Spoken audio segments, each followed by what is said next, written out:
Jupiter, it's the king of the planets for a reason. Just this massive, swirling mystery.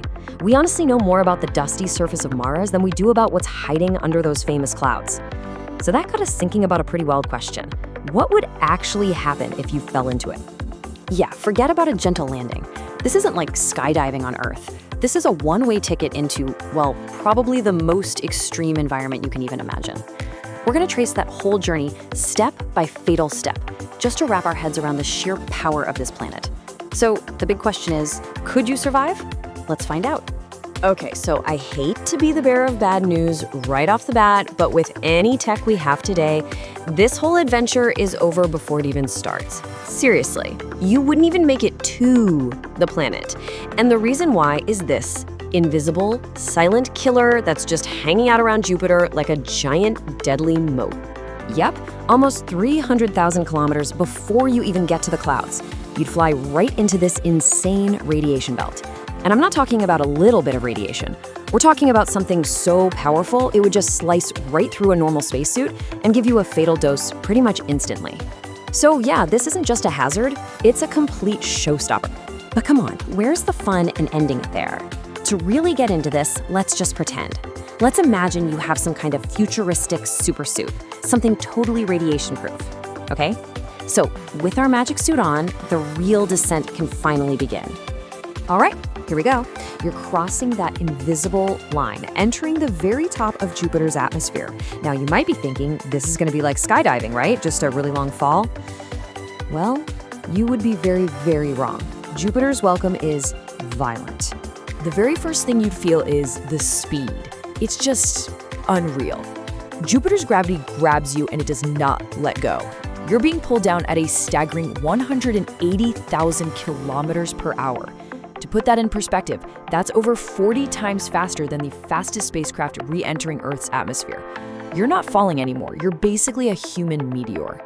So you're plummeting down about 250 kilometers deep now. You could actually still see the sun, just a tiny dot in the distance. But don't expect any warmth from it. You've just hit a layer of ammonia ice clouds, and the temperature plummets to a bone-chilling minus 150 degrees Celsius.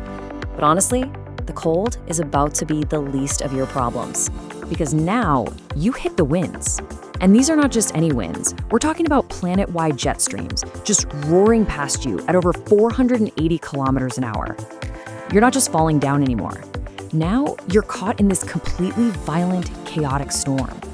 It's like being thrown inside the biggest, most powerful tornado you can possibly imagine. So why is it so crazy? Well, this kind of breaks it down. Jupiter is just massive, over 11 times wider than Earth. But, and this is the wild part, it spins super fast. A whole day on Jupiter is less than 10 hours long. So you've got this enormous planet spinning like a top. And that's the engine that creates these unbelievable planet-sized storms. Okay, you've somehow made it through the upper atmosphere. But now you're going deeper. Deeper than sunlight can ever reach. You are officially entering a world of permanent darkness, and the pressure is starting to ramp up in a way that is just terrifying. And right about now, you're passing a pretty huge milestone. See, back in 1995, NASA's Galileo probe, this is as far as it got before it was just completely crushed by the pressure. So you have now gone deeper into Jupiter than any piece of human technology has ever survived. From this point on, you are totally on your own, uncharted territory. The sun is a distant memory. The darkness is absolute. The only light you have now comes from these massive flashes of lightning from storms bigger than continents back on Earth. For just a split second, they light up this terrifying, swirling world of clouds that no person has ever seen. And this is where we meet the real killer, the pressure. Right now, the atmospheric pressure is already 1,000 times greater than what you'd feel at sea level on Earth. Think about that. Even if your magic suit was built like a deep-sea submarine, it would be groaning, pushed to its absolute breaking point. It's been about 12 hours since you started this fall. You're feeling completely cut off, maybe even a little bored of the constant darkness and crushing feeling. You try your radio, hoping for any kind of contact, anything, but there's just silence. The atmosphere here is so dense, it just soaks up radio waves. You are completely, utterly alone. So, if you've somehow, against all odds, survived this long, get ready. You're about to enter the weirdest part of this whole trip. The physics down here, it's nothing like what we have on Earth. You're not really falling through gas anymore. You're entering a world of strange, exotic, alien matter. What happens is, as the pressure and the temperature just go through the roof, the difference between gas and liquid, it just vanishes. You find yourself in this weird ocean of something called a supercritical fluid. It's this thick, dense, soupy stuff. You can't really fall through it anymore, but you can't swim in it either. You're just sinking, slowly. And as you're sinking, the heat becomes just insane. We're not talking hot anymore. We're talking about temperatures that rival the surface of the sun, thousands of degrees Celsius. So now your amazing suit is fighting against both crushing pressure and searing unimaginable heat. And the pressure? Get this, it has now reached a level that is almost impossible to comprehend. 2 million times the pressure on Earth's surface. That is a force so powerful, it literally changes the rules of chemistry. It changes what matter is.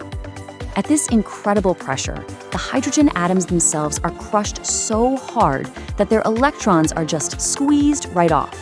And what that creates is a sea of liquid metallic hydrogen. Let that sink in.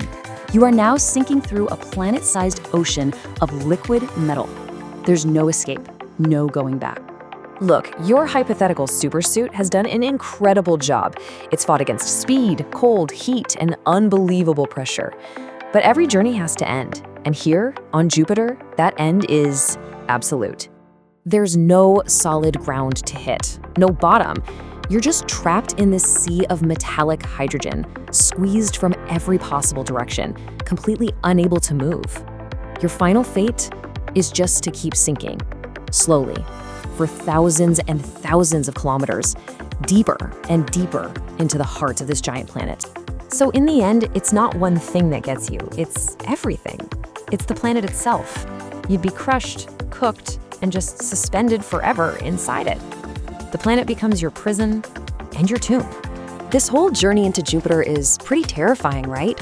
It's a huge reminder of the humbling, truly extreme forces that are at play right here in our own cosmic backyard. And it really makes you wonder, if a world this bizarre and hostile exists right here, what other impossible worlds, what other marvels, and what other terrors are waiting for us out there among the stars?